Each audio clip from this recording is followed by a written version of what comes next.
Bonjour, aujourd'hui on va parler de l'investissement d'une manière générale et particulièrement les étapes pour réaliser l'investissement, expliquer aux banquiers notre business plan, notre investissement, notre projet et éventuellement faire adhérer les banquiers dans notre projet d'investissement et réaliser le financement souhaité.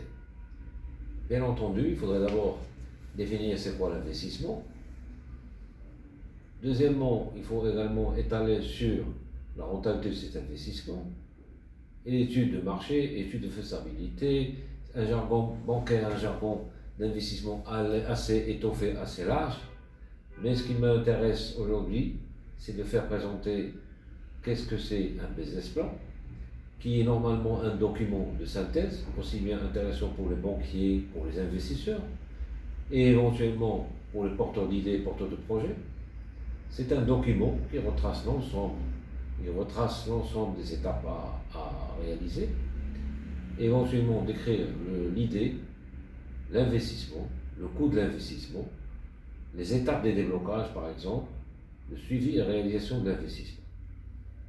Alors normalement, dans un investissement, il faut parler d'un programme d'investissement. On investit, donc on a une idée, on a fait les étapes nécessaires pour l'étude de marché, étude de faisabilité, étude de tout ce qui est environnement, étude du contexte juridique et social là où on se trouve, dans n'importe quel pays.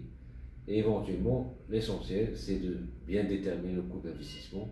C'est un axe majeur pour réussir d'abord le business plan et assouplir une bonne négociation avec le banquier. Parce que malheureusement, soit on cerne mal le projet, donc le projet est né mort, et donc le coût de l'investissement c'est très important pour l'évaluer et ne rien oublier sur les critères, sur les différentes rubriques. Les principales composantes sont les composantes physiques, matérielles, immobilisation, terrain, construction, aménagement, bien entendu les installations, tout ce qui est équipement matériel, bureautique, etc. Tout ça, c'est tout ce qui est physique. Donc, il y a des documents à produire au banquier, ce sont des factures pro forma ou des justificatifs ou des devis. Ce sont des éléments qui vont te permettre à instruire votre dossier d'investissement et de fixer votre programme d'investissement. Une autre partie qui est quand même très importante, c'est tout ce qui est immatériel, les frais d'études, les frais préliminaires, les frais d'assurance, les frais de prise de garantie, les frais de dénantissement, les frais de transbordement, les frais de douanement.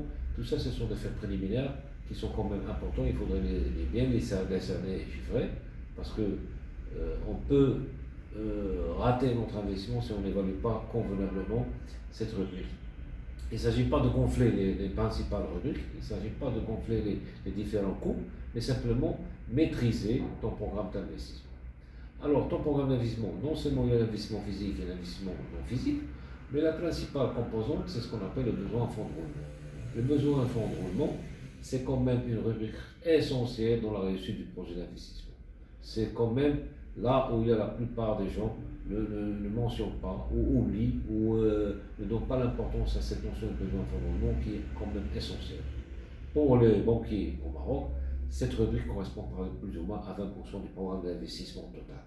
Mais la détermination de ce besoin en fonds de roulement, on aura l'occasion de la développer, comment on va la fixer et comment on va la cerner. Parce que c'est là la cause principale des échecs de réalisation d'investissement. Et bien entendu, après on aura du mal à trouver des solutions de financement adéquates parce qu'on va financer le court terme, le long terme, pas du court terme. Il y aura des difficultés à négocier avec le banquier, la mise en place des clés de fonctionnement.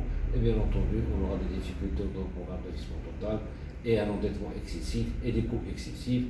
Et après, on va demander des rechevements, des restructurations, des scénarios de restructuration bancaire. Et là, ce n'est pas notre souhait. Notre souhait, c'est bien fixer le programme d'investissement. Alors, si on arrive à cerner le programme d'investissement, je dirais que 50% du projet réalisé. À part l'étude de marché, faisabilité, l'étude des consommateurs, la clientèle, les dossiers administratifs, ça, le dossier juridique, ça c'est une autre paire de manches. Mais en moins, lorsqu'on investit, on doit évaluer notre programme d'investissement, on doit chiffrer, on doit le fixer au maximum. Sous-estimer, c'est très mauvais. Le surestimer non plus, c'est pas une bonne chose. Il faut le juste nécessaire. Bien entendu, après ces trois rubriques, l'immatériel et le matériel, le fonds de roulement, ce qu'on appelle le besoin de fonds de roulement, il y a quelques divers imprévus, il y a les frais annexes, ce sont des divers, mais ça ne doit pas dépasser 5 à 10% du programme d'investissement renouvelable. Alors si on arrive au programme à fixer, à arrêter le programme d'investissement convenablement, le plan de financement c'est tout à fait simple et facile, et on aura le choix, on aura l'occasion de l'aborder davantage.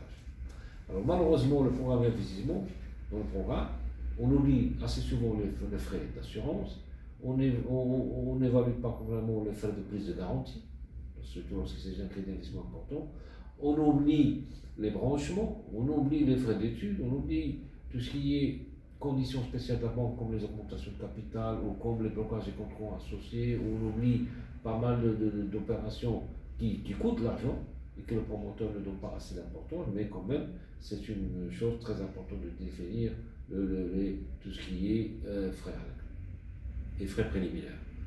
Alors pour le besoin en fondement, c'est quand même important, c'est le sang qui coule et qui doit arriver à bon port. C'est-à-dire que s'il n'y a pas un bon besoin en fondement, il n'y a pas un financement de ce besoin, s'il n'y a pas une évaluation correcte et bien estimée, comme j'ai dit au début, c'est un projet qui va être boiteux, qui aura des difficultés. Donc la principale difficulté de l'investissement au Maroc, et l'investissement en général, c'est l'évaluation de ce programme d'investissement.